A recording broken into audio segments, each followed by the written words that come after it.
Hello, ಶಿವಪ್ಪರ್ರಿ, ತಾವ್ಯಾರ್ರಿ? ನಾವು ಮಂಜುನಾಥ ಅಂತೇಳಿ ಪೂನಾಲಿಂದ ರೀ ಮಾತಾಡೋದು. ಹೇಳಿ. ರಾತ್ರಿ ಅಲ್ಲಿ ಗಚ್ಚಮ್ಮ ಅವ್ರ ಕ್ಲಾಸಿಗೆ ಬರ್ತೀವಲ್ರಿ 10 ಗಂಟೆಗೆ. ಹ್ಞೂ ರೀ.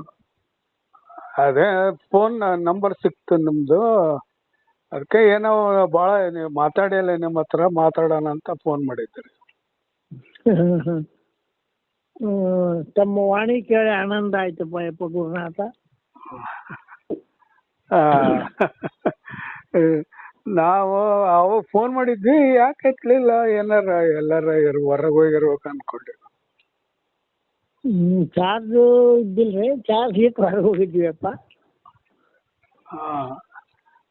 ಒಂದು ಪ್ರಶ್ನೆ ಕೇಳೇನ್ರಿ? ನಮ್ಗೆ ಅಷ್ಟೊಂದು ತಿಳುವಳಿಕೆ ಇಲ್ಲಪ್ಪ. ನಿಮ್ಮ ಮುಂದೆ ನಾವು ಸಣ್ಣ ಒಂದು ಅರಳು ಇದ್ದಂಗ. ಬರಲ್ಲ, ಎಲ್ಲ ಸಮ ಐತಿ. ಕೇಳಿ. ಈಗ ಜಡ ಇದೆ, ಒಂದು ಚೇತನ ಇದೆ ಪ್ರಪಂಚದಲ್ಲಿ. ಚೇತನನ್ನ ನಾವು ಗುರುತಿಡಿಬೋದು, ಯಾಕಂದ್ರೆ ಮನುಷ್ಯರಲ್ಲಿ ಚೇತನ ಇದೆ, ಓಡಾಡ್ತದೆ. ಪ್ರಾಣಿಗಳಲ್ಲಿ ಚೇತನ ಇದೆ, ಗಿಡಗಳಲ್ಲಿ ಅದು ಹಸುರು, ಅದು ಬೆಳೆಯೋದು, ಅದೆಲ್ಲ ಕಣ್ಣಿಗೆ ಕಾಣ್ತತ್ರಿ. ಆದ್ರೆ ಈ ಜಡ ಇದರಲ್ಲಿ ಗುಡ್ಡಗಾಡು ಕಲ್ಲು ಇದರಲ್ಲಿ ಹೆಂಗೆ ಗುರ್ತಿಡಿಯೋದು? ಇದನ್ನ ಹೆಂಗ ನಾವು ಆ ನಾಮ ರೂಪಗಳನ್ನು ಕಳ್ಕೊಳ್ಳೋದು ಅಂತ? ಚೇತನಕ್ಕೆ ನಾಮರೂಪಗಳೇ ಇಲ್ಲ. ಹೌದ್ರಿ. ಜಡ ಅಂದ್ರೆ ಅರಿಸ್ಕೊಳ್ಳೋದು. ಹ್ಞೂ. ಯಾವ ಜಡ ಐತಿ ಅರಿಸ್ಕೊಳ್ಳೋದು. ಅದರಲ್ಲಿ ಐತಿ ಈ ಕಲ್ಲು ಗುಡ್ಡ ಇವೆಲ್ಲ ಅದಾವಲ್ಲ, ಇವು ಜಡನೇ ಅದಾವು. ಹೌದ್ರಿ. ಇವು ಅರಿವಿಲ್ಲ, ಅವು ಅರಿಸ್ಕೊಂತಾವು. ಹ್ಞೂ. ಅವಕ್ಕೆ ಅರಿವು ಶಕ್ತಿ ಇಲ್ಲ. ಹೌದ್ರಿ. ಯಾಕಿಲ್ಲ ಅಂತಂದ್ರೆ ಪಂಚಭೂತಗಳು ಅದಾವು, ಹಾಂ, ಇಂದ್ರಿಯಗಳು ಇಲ್ಲ ಅಲ್ಲಿ. ಹೌದ್ರಿ. ಈಗ ಅರಿಬೇಕು ತಿಳಿಬೇಕು ಅಂದ್ರೆ ಈ ಅಂತಃಕರಣಗಳು ಬೇಕು. ಹೌದ್ರಿ. ಅಂತಃಕರಣಗಳ ಅಲ್ಲಿಲ್ಲ. ಹೌದ್ರಿ. ಹೆಂಗಂತಂದ್ರೆ ಗರ್ಭದಲ್ಲಿ ಮಗು ಜನನ ಆಗ್ತೈತಲ್ಲ, ಹೌದ್ರಿ, 7 ತಿಂಗಳಿಗೆ ಆ ಚೇತನ ಅದರಲ್ಲಿ ಸೇರ್ತೈತಿ ಅಂತ ಬರ್ತೈತಿ ವಿಷಯ. ಹೌದ್ರಿ. ಯಾಕದು 7 ತಿಂಗಳ ತನ ಸುಮ್ಮನೆ ಇತ್ತಲ್ಲೇ ಇತ್ತದು? ಅದಕ್ಕೆ ಬೇಕಾದಂತ ಅವಯವಗಳು ಇದ್ದಿಲ್ಲ ಅಲ್ಲಿ ಅವಾಗ. ಹೌದ್ರಿ. ಅದಕ್ಕೋಸ್ಕರ ಅಹಂ ಸ್ವರೂಪನಾಗಿರ್ತಕ್ಕಂಥ ಆತ್ಮಚೇತನ ಆ ಗರ್ಭದಲ್ಲಿ, ಪಿಂಡದಲ್ಲಿ, ರಕ್ತದಲ್ಲಿ, ಧಾತುಗಳಲ್ಲಿ ಅಹಂ ಅಹಂ ಅನ್ನುವಂಥ ಭಾವದಲ್ಲಿ ಇತ್ತು. ಹೌದ್ರಿ. ಯಾವಾಗ ದೇಹದ ಅಂತಃಕರಣಗಳು ಇಂದ್ರಿಯಗಳು ಉತ್ಪತ್ತಿ ಆದವು, ಆವಾಗ 7ನೇ ತಿಂಗಳಿಗೆ ಅದು ಪ್ರವೇಶ ಆಯ್ತು ಅಂತ ಹೇಳ್ತಾರೆ. ಹೌದ್ರಿ. ಶಾಸ್ತ್ರದಲ್ಲಿ ಬರ್ತದೆ ವಿಷಯ. ಹೌದ್ರಿ. ಅಲ್ಲಿ ಸೇರ್ಬೇಕಾದ್ರೆ ಏನ್ ಕಾರಣದಿಂದ ಸೇರ್ತದೋ? ಅಹಂ ಸ್ವರೂಪ ತಾನು ಇದೆ. ಹೌದ್ರಿ. ಚೇತನ ವಸ್ತು ಹೌದದು. ಹೌದ್ರಿ. ಇಲ್ಲಿ ಆ ಹಿಂದೆ ಮಾಡಿರ್ತಕ್ಕಂಥ ಜನ್ಮಾಂತರದಲ್ಲಿ ಪ್ರಾರಬ್ಧ ಏನೈತಲ್ಲ, ಸಂಚಿತ ಪ್ರಾರಬ್ಧ ಐತಲ್ಲಪ್ಪ. ಹೌದ್ರಿ. ಆಹಾರ, ಭಯ, ಮೈಥುನ, ನಿದ್ರಾ ಜೊತೆಗೆ ಬಂದವು. ಹೌದ್ರಿ. ಆಗ ನಾ ಜೀವ ಅಂತ ಅದರಲ್ಲಿ ಸೇರ್ಕೊಂತದು. ಹೌದ್ರಿ. ಅಲ್ಲೇ ಅಜ್ಞಾನ ಆಗಿರ್ತಕ್ಕಂಥದ್ದು. ಪ್ರಾರಬ್ಧ ಮಾಡಿರ್ತಕ್ಕಂಥ ಪುಣ್ಯ ಪಾಪದ ಫಲವನ್ನ ಅನುಭವಿಸೋಕೆ ಜೀವನ ಅದು. ಹೌದ್ರಿ. ಅಜ್ಞಾನದಿಂದ ತ್ರಿಕಾಲ ಜ್ಞಾನ ಇತ್ತು ಅಂತ ಶಾಸ್ತ್ರದಲ್ಲಿ ಹೇಳ್ತಾರೆ ಮಗುವಿಗೆ. ಹೌದ್ರಿ. 9 ತಿಂಗಳು ಆದಾಗ ತ್ರಿಕಾಲ ಜ್ಞಾನ ಇತ್ತಪ್ಪ. ತ್ರಿಕಾಲ ಜ್ಞಾನ ಇತ್ತು ಅನ್ಬೇಕಾದ್ರೆ ಹಾ ಈ ಮನಸ್ಸು ಬುದ್ಧಿ ಚಿತ್ತ ಅಹಂಕಾರ ಜ್ಞಾತೃ ಇವೇನು ಐದು ಅದಾವಲ್ಲ, ಹ್ಞೂ ಇವು ಆ ದೇಹದೊಳಗೆ ಯಾವ್ಯಾವ ಜಾಗದಲ್ಲಿ ಇದ್ದು ತ್ರಿಕಾಲ ಜ್ಞಾನ ಇರ್ಬೇಕಾದ್ರೆ ಹ್ಞೂ ಆತ್ಮನ ಸ್ಥಾನ ಆಕಾಶ.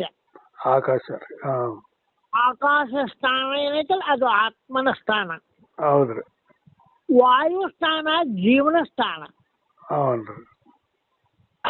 ಆ ರೀತಿಯಾಗಿ ಅಗ್ನಿ ಜಲ ಈ ಮನಸ್ಸು ಬುದ್ಧಿ ಚಿತ್ತ ಅಹಂಕಾರ ಅಂತಕ್ಕಂಥವು ಆಯಾ ಸ್ಥಳದಲ್ಲಿ ಇದ್ದು ಅವಾಗ ಹ್ಞೂ ರೀ.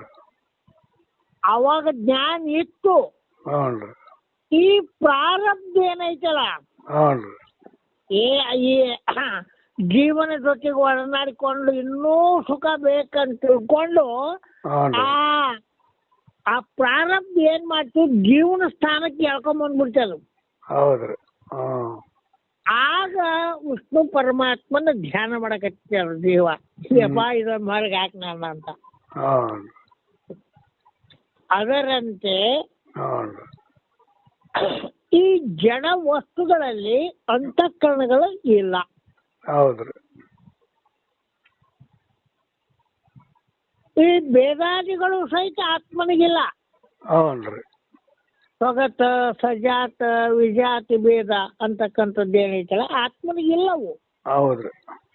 ಆಕಾಶದಂತೆ ನಿರಾವಯ ಅಂದ್ರೆ ದೇಹಾದಿಗಳು ಆಕಾಶಕ್ಕೆ ಇಲ್ಲ. ಹೌದ್ರಿ.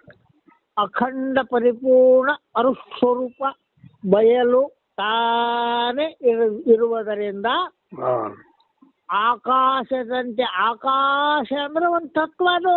ಹೌದ್ರಿ. ಅಲ್ಲಿ ಅವಕಾಶ ಹಿಡಿಬೇಕು ನಾವಿಲ್ಲಿ ಬಯಲು ಅಂತ. ಹಾಂ ಆ 5 ತತ್ವಗಳು ಈ ದೇಹದಲ್ಲಿ ವಿಂಗಡಣೆ ಆಗಿ ಅಂದ್ರೆ ಪಂಚೀಕೃತವಾಗಿ ಹಾಂ 25 ತತ್ವಗಳು ಉತ್ಪತ್ತಿ ಆದದ್ದೇ ಜೀವ ವಿಶ್ವ ಅಂತ ಹೆಸರಾಯ್ತು. ಹೌದು. ಇವು ಹೆಂಗ್ ಉತ್ಪತ್ತಿ ಆದವು, ಹೆಂಗ್ ಲಯ ಆಗ್ತಾವಪ್ಪ. ತತ್ವ ವಿಲಕ್ಷಣನಾಗಿ ನಿಂದು ನೋಡುವಂತ ಜ್ಞಾನ ಪ್ರತಿಪಾದನದಲ್ಲಿ ಹೇಳ್ತಾರೆ. ಹೌದ್ರಿ. ತತ್ವ ಗೂಡದೆ ವಿಲಕ್ಷಣನಾಗಿ ನಿಂತು ನೋಡು ಅಂತ ಹೇಳ್ತಾರಲ್ಲ. ಹಾಗೆ ತತ್ವಗಳ ಉತ್ಪತ್ತಿಯಾಗಿ ದೇಹ ಉತ್ಪತ್ತಿ ಆಯ್ತು, ಇಂದ್ರಿಯಗಳು ಉತ್ಪತ್ತಿ ಆದವು, ಅಂತಃಕರಣಗಳು ಉತ್ಪತ್ತಿ ಆದವು. ಇದು ಚೇತನ, ಇದು ಜಡ, ಇದು ನಿತ್ಯ, ಇದು ಅನಿತ್ಯ ಅನ್ನೋ ಭಾವ ಆ ಬುದ್ಧಿಯಿಂದ ವ್ಯವಹಾರ ನಡೀತಿದೆ. ಆದರೆ ಈ ಅಖಂಡ ಪರಿಪೂರ್ಣ ಬ್ರಹ್ಮ ವಸ್ತು ಒಂದೇ ಇದೆ, ಅದು ಅದ್ವೈತದ ಮೂಲ. ಹೌದ್ರಿ. ಎರಡಾಗೈತಿ ಅಂದ್ರೆ ದ್ವೈತ ಆಯ್ತು. ಅಂದ್ರೆ ಆ ಅರಿವು ಏನಿದೆಯಲ್ಲ ಚೇತನ ಉಪಾಧಿಯಿಂದ ಬೆರೀತು. ಉಪಾಧಿ ಬಂತ. 7ನೇ ತಿಂಗಳಿಗೆ ಹೆಂಗದು ದೇಹ ಇಂದ್ರಿಯಗಳ ತಯಾರಾದವು ಅಲ್ಲಿ ಬಂದು ಸೇರ್ತು, ಹಂಗೆ ಈ ಮೂಲ ಚೇತನ ಉಪಾಧಿಯಿಂದ ಸೇರಿರುವುದರಿಂದ ಪರಮೇಶ್ವರ ಅಂತ ಆತು. ಹೌದ್ರಿ. ಪರಮಾತ್ಮ ಅಂತ ಮಾಯಾ, ಈಶ್ವರ, ಜೀವ, ಈಶ್ವರ, ಕೂಟಸ್ಥ, ಬ್ರಹ್ಮ ಅಂತ 4 ಭಾಗ ಅದು. ಬ್ರಹ್ಮ ಅಂದ್ರೂ ಒಂದೇ, ಕೂಟಸ್ಥ ಅಂದ್ರೂ ಒಂದೇ. ಆದರೆ ಉಪಾಧಿಯಿಂದ ಕೂಡಿರುವುದರಿಂದ ಈಶ್ವರ ಅಲ್ಲ. ಈಗ ನಾವು ಅಖಂಡ ಚೇತನ ವಸ್ತು ಇದ್ದೇವೆ, ಆದ್ರೆ ಈ ವ್ಯವಹಾರ ನಡೆಯುತ್ತಲ್ಲ ಉಪಾಧಿ ಇದೆ. ನನ್ನಲ್ಲಿರ್ತಕ್ಕಂಥ ಅರಿವು ನಿಮ್ಮಲ್ಲಿರ್ತಕ್ಕಂಥ ಅರಿವು ಒಂದೇ ಇದೆ. ಆದ್ರೆ ಈಗ ನಾವು ಮಾತಾಡ್ತಕ್ಕಂಥದ್ದನ್ನ ಮಾತಾಡೋದನ್ನ ಕೇಳೋದಕ್ಕೆ ಕಿವಿ ಬೇಕು, ನೋಡಕ್ ಕಣ್ಣು ಬೇಕು, ಹೌದ್ರಿ ಸ್ವಾದಿಸೋಕೆ ನಾಲಿಗೆ ಬೇಕು. ಹೆಂಗೋ ಹಂಗೆ ಉಪಾಧಿಯಿಂದ ಕೂಡಿದ ಅನುವಾತು. ಹೌದ್ರಿ ಆ ಅರಿವಿನಿಂದ ಈ ಅನಿತ್ಯವಾದದ್ದು ಸತ್ಯ ಅಂತ ತಿಳ್ಕೊಂಡು ಅದು ತಪ್ಪು. ಹೌದ್ರಿ ಇವೆಲ್ಲ ಜಡ ಅದಾವು, ಇಂದ್ರಿಗಳ ಜಡ ಅದಾವು, ಅಂತಃಕರಣಗಳ ಜಡ ಅದಾವು. ಯಾಕಂದ್ರೆ ಸ್ವತಂತ್ರ ಇಲ್ಲ, ಅರಿಸ್ಕೊಂತಾವ್ ಇವು. ಹರಿಸ್ಕೊಂತಾವ್. ಹೌದ್ರಿ ಅರಿತಕ್ಕಂಥವು ನಾನಲ್ಲ, ಹೌದ್ರಿ ಅದೇ ಚೇತನ ವಸ್ತು. ಹೌದ್ರಿ ಉಪಾಧಿ ಅಂದ್ರೆ ಈ ಇಂದ್ರಿಗಳು, ಅಂತಃಕರಣಗಳು, ವಿಷಯಗಳು, ಇವುಗಳ ಉಪಾಧಿ ಇವು. ಹೌದ್ರಿ ಇವುಗಳ ತೆಗೆದು ಹಾಕಿದ್ರೆ ನೀವು ಅಖಂಡ ಚೇತನ ವಸ್ತುವೇ ಹೌದು. ಹೌದ್ರಿ ಹೌದ್ರಿ ಯಾಕಂದ್ರೆ ನಾವು ದೇಹಾತ್ಮ ಬುದ್ಧಿ ಇರುವುದರಿಂದ ನಾ ಹುಡ್ತೀನಿ, ನಾ ಸಾಯ್ತೀನಿ. ಜಡ ಐತಿದೆಯಲ್ಲ ದೇಹ, ಹೌದ್ರಿ ಪರಿವರ್ತನೆ ಆಗ್ತೈತಿದು. ಹೌದ್ರಿ 6 ವಿಕಾರದಿಂದ ಕೂಡೈತಿ. ಹೌದ್ರಿ ಅಂಥ ಜಡ, ಆ ಜಡದಲ್ಲಿ ಚೇತನ ಹಾಸುಹೊಕ್ಕಾಗಿ ಇದೆ. ಹೌದ್ರಿ ಅದೇ ಮಾಯಾ ಅಂದ್ರಪ್ಪ ಅಷ್ಟೇ. ಅದಕ್ಕೆ ಸಾಕ್ಷಿ ನಾನದೀನಿ ಅಂತ ನಿಶ್ಚಯ ಮಾಡಿಕೊಳ್ತಕ್ಕಂಥದ್ದೇ ಅದ್ವೈತದ ಸಿದ್ಧಾಂತ ಅಂತಪ್ಪ. ತಮ್ಮ ಹೆಸರು? ಹಲೋ, ತಮ್ಮ ಹೆಸರೇನ್ ತಂದೆ? ಮಂಜುನಾಥ್ ರೀ, ಮಂಜುನಾಥ ಸ್ವಾಮಿ. ಮಂಜುನಾಥ ಸ್ವಾಮಿ, ಒಳ್ಳೇದು. ಬಹಳ ಅನುಭವಿಗಳಿದ್ರಿ, ಜ್ಞಾನಿಗಳಿದ್ರಪ್ಪ. ಈ ಮನಸ್ಸು ಬುದ್ಧಿ ಅಂತ ಅಯ್ಯೋ ಅಂತಃಕರಣ ಕೂಡ ಉಪಾಧಿ ಅಲ್ರಿ, ಅವಕ್ಕೂ ಉಪಾಧಿ ಅಂತಾರ್ರಿ. ಮತ್ತ ಅವು ಅರಿಸ್ಕೊಂತಾವಲ್ಲ, ಅರಿಸ್ಕೊಂತಾವ್. ಮನಸ್ಸಿಗೆ ಹೋಗಂತಲ್ಲ ಜಡ ಅವು. ಬುದ್ಧಿ ಜಡ, ಮನಸ್ಸು ಜಡ, ಚಿತ್ತ ಜಡ, ಅಹಂಕಾರ ಜಡ, ಇವಕ್ಕೆ ಸ್ವತಂತ್ರ ಇಲ್ಲ. ಅದೇ ಅದೇ ಅದೇ ಆತ್ಮನ ಸನ್ನಿಧಾನದಲ್ಲಿ ಬೆಳಗಕತ್ತಾವ ಇವು ಅಷ್ಟೇ. ಅವು ನಾನಲ್ಲ. ಅವು ಯಾವಾಗಲೂ ಬಹಿರ್ವೃತ್ತಿ ಇಲ್ಲವು, ಅಂತರ್ಮುಖಿ ಇಲ್ಲವು. ಬರೇ ವಿಷಯದಲ್ಲಿ ಓಡಾಡ್ತಕ್ಕಂಥದ್ದು.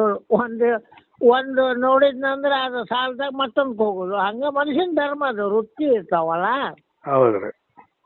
ಅದಕ್ಕೆ ಸಾಕ್ಷಿ ನಾನು ಇದ್ದೇನೆ, ಅದೇ ಬ್ರಹ್ಮ ವಸ್ತು ಅನ್ನುವಂತ ವಿಚಾರ ಬರ್ತೇವೆ. ಹೌದ್ರಿ. ಈಗ ನೀವು ಹೇಳಿದ್ದೇನ ಕರೆಕ್ಟು. ಈ ಜಡ ವಸ್ತುದಲ್ಲಿ ಅಂತಃಕರಣಗಳೆಲ್ಲ ಅವರೇ ಹರಿಸ್ಕೊಳ್ಳೋವು ಅಂತ ಅಂದ್ರಿ. ಇನ್ನೂ ಒಂದು ಆತ್ಮ, ಆ ಚೇತನ ಪ್ರತಿಯೊಂದು ವಸ್ತುವಿನಲ್ಲಿ ಇದೆ, ಜಡದಲ್ಲಿ ಕೂಡ ಇದೆ ಅಂತ ಅಂತಾರಲ್ರಿ, ಅದೆಂಗ್ರಿ ಅದು? ಆ ಮೂಲ ವಸ್ತು ಒಂದೇ ಐತಾಯಪ್ಪ. ಹೌದ್ರಿ. ಅಲ್ಲಿ ಏನಾಯ್ತು, ಮಾಯಾ ಉತ್ಪತ್ತಿ ಆದಾಗ ಈ ಬ್ರಹ್ಮಾಂಡದಲ್ಲಿ ತೋರ್ಬೇಕಾದ ಹಾಸುವಕ್ಕಾಗಿ ಉಳ್ದತ್ತದ ಅಷ್ಟೇ. ಅದಿಲ್ಲ ಜಾಗ ಇಲ್ಲ ಅಂತ. ಈಗ ನಾ ಮಾತಾಡಕತ್ತೀನದು ಅರಿವಿನಿಂದ. ಹೌದ್ರಿ. ಉಪಾಧಿ ಅಂದ್ರೆ ಇಂದ್ರಿಗಳು. ಬಾಯಿಂದ ಮಾತಾಡ್ತೀನಿ, ಕಿವಿಯಿಂದ ನೀವು ಕೇಳ್ತೀರಿ. ಹೌದ್ರಿ. ಉಪಾಧಿ ಇದು. ಹೌದ್ರಿ. ಈ ಉಪಾಧಿ ತೆಗೆದ್ರು ನೀನಲ್ಲ, ಉಪಾಧಿ ತೆಗಿಯಕ್ಕಾಗಲ್ಲ. ಹೌದ್ರಿ ಹೌದು. ಇಷ್ಟೇ ಅದು ಇದು. ಒಳ್ಳೇದಾಗಲ್ರಿ ತಂದೆ. ಅಲ್ಲ, ಮತ್ತೆ ಯಾವಾಗ ಫೋನ್ ಮಾಡಿದಾಗ ತಮ್ಮ ಆಶೀರ್ವಾದ ಇಲ್ರಿ ಗುರುವೇ. ತಾವೇ ಒಕ್ಕಲ್ರಿಗೆ ಅಲ್ರಿ ಕೆಲಸ ಮಾಡ್ತಿದ್ರಿ? ನಾವು ನೌಕರಿ ಇದ್ವಿ, ಪಂಚಾಯತ್ ಸೆಕ್ರೆಟರಿ. ಈ ರಿಟೈರ್ಡ್ ಆಗಿ 13ನೇ ವರ್ಷ ಇದು. ಈಗ ನಮ್ಗೆ ಈ ದೇಹಕ್ಕ 73ನೇ ವರ್ಷ ನಡೀತಾ ಇದೆ. ಯಾವಾಗಾರ ಬಿದ್ದು ಹೋಗೋದಿದ್ರು ಕರ್ತವ್ಯ, ಅದು ದಾಟ ಐತಿ. ಯಾವಾಗ ಬೀಳ್ತಾ ಗೊತ್ತಿಲ್ಲ. ಆದ್ರ ನಾನೇನು ಹುಟ್ಟವನಲ್ಲ, ಸಾಯವನಲ್ಲ. ಅಖಂಡ ಇರುವುದರಿಂದ ತ್ರಿಕಾಲಾಭಾದಿತ. ನಾನು ಈ 3 ಕಾಲಗಳಿಗೆ ಬಾಧೆ ಇಲ್ಲ ನನಗೆ. ಅದೇ ಅರಿವು, ಅದೇ ನಾನು, ಅದೇ ನೀನು, ಅದೇ ಈ ಜಗತ್ತು. ಹೌದ್ರಿ. ತಾವು ಯಾವಾಗ ಫ್ರೀ ಇರ್ತೀರಿ? ಯಾಕಪ್ಪ? ಅಲ್ಲ ಯಾವಾಗ ನಾ ಫೋನ್ ಮಾಡಕ್ಕೆ ಹೇಳಿದ್ದು. ನಮ್ಗೆ ಅಷ್ಟೊಂದು ಅನುಭವ ಇಲ್ಲಪ್ಪ. ಇಲ್ರಿ ಅಂತ ಹೇಳುವಂತ ನಾವು ಈಗ ಮೊದ್ಲು ಬರೇ ಸ್ವಲ್ಪ ಇದು ಮಾಡ್ತಿದ್ರಿ, ಧ್ಯಾನ ಅದು ಮಾಡ್ತಿದ್ವಿ. ಈಗ ಬಂದೊಂದು 3-4 ವರ್ಷ ಆಗೈತ್ರಿ. ಎಲ್ಲಪ್ಪರ್ದು ಕ್ಲಾಸು, ಗಚ್ಚಮ್ ಗುರುಗಳು ಎಲ್ಲಾರ್ದು ಅಟೆಂಡ್ ಆಗ್ತಿರ್ತೇನ್ರಿ. ಈಗೀಗ ಇನ್ನ ಸ್ವಲ್ಪ ಅರ್ಥ ಆಗತ್ತೈತ್ರಿ.